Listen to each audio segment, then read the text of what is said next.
The Ethiopian government has been committing genocide against the Tigrayan people in the country that began in late 2020.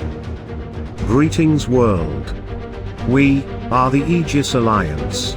In less than 6 months, Ethiopian Prime Minister Abiy Ahmed Ali went from calling Tigrayans Ethiopians who wanted the same for the country as their fellow citizens to junta, and 9 months into the genocide has called them a cancer. The Ethiopian National Defense Force, or ENDF, was revered around the world for their peacekeeping efforts. But now, it is known for carrying out genocide. The Tigray Action Committee, or TAC, founded in January 2021 by Mabel and Hazian Gebremedin. It and other human rights non-profits have been leading the fight for the United Nations, the United States, and other parts of the world to recognize what's happening in Ethiopia for what it is, a genocide, and to step in, take action, and put an end to these atrocious massacres being committed against its own people. Please follow the Tigray Action Committee on Facebook, Twitter, and Instagram. They also accept donations through their website, included in the description of this video. Demand your officials and representatives take action.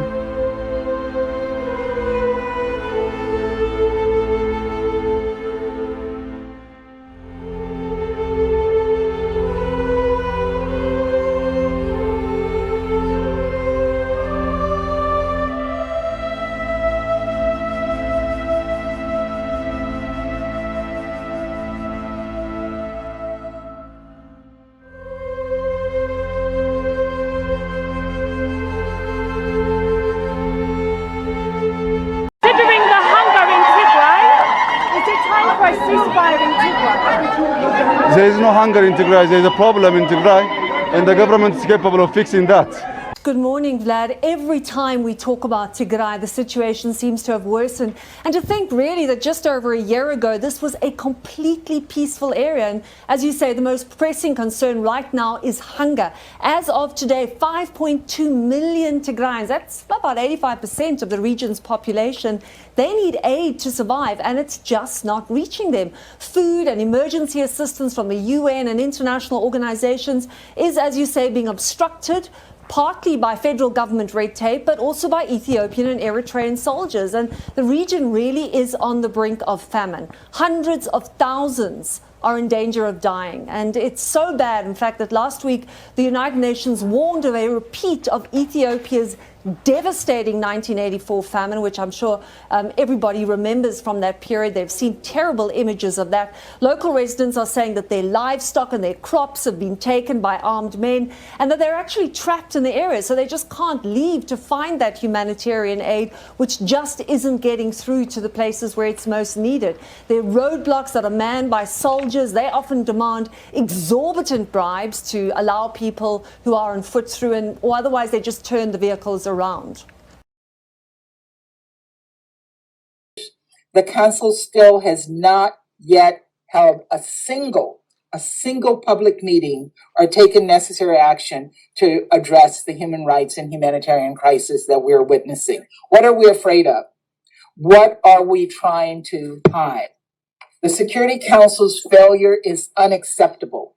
We have addressed other emergent crises with public meetings, but not with this one. So I ask those who refuse to address this issue publicly, do African lives not matter? Clear that there is a serious humanitarian situation evolving, and one that will almost certainly get much worse before it gets any better. Communications blackout that began on the 4th of November and restrictions on access raise significant concerns that the human rights and humanitarian situation is even more dire than feared. In the latest, the Ethiopian government has confirmed that scores of women have been raped in Ethiopia's northerly Tigray region.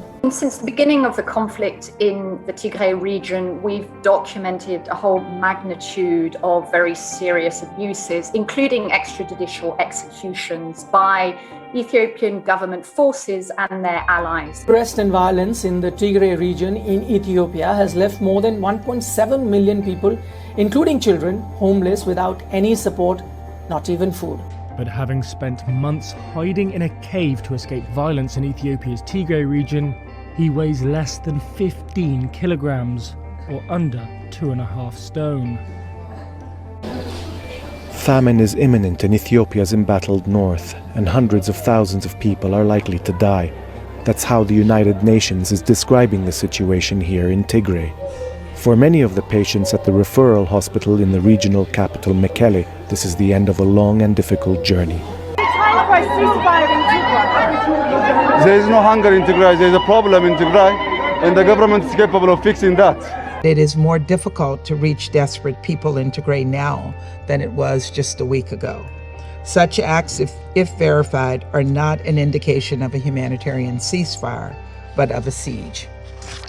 In a statement late on Thursday, Power said USAID, its partners and other humanitarian organizations had depleted their stores of food warehoused in Tigray. And let's be clear, this shortage is not because food is unavailable. It is because the Ethiopian government is still limiting humanitarian aid and personnel, including land convoys and air access.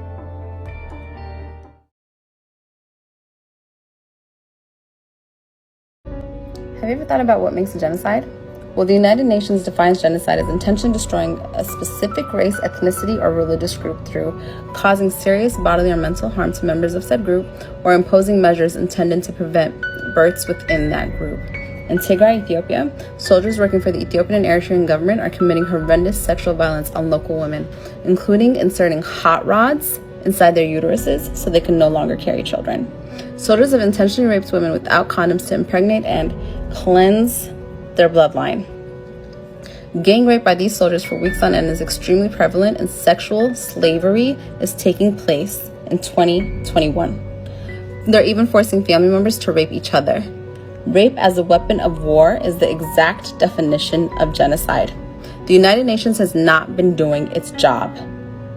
They must label what the Ethiopian and Eritrean government are doing to Tigray as a genocide. Call this crisis a genocide and to enforce a no-fly zone over Tigray. This is Kasana Michael, and this is Yamane.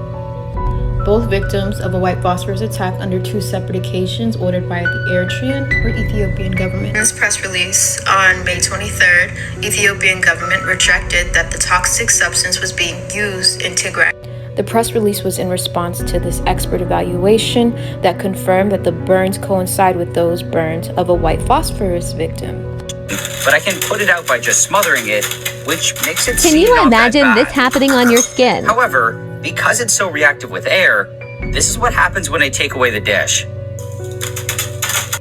More ground investigations are necessary, but until then, we ask for a no-fly zone in Tigray and for you to call it what it is, a genocide. The Tigrayan people are bleeding. End the genocide. Protect their human rights. #OpTigray.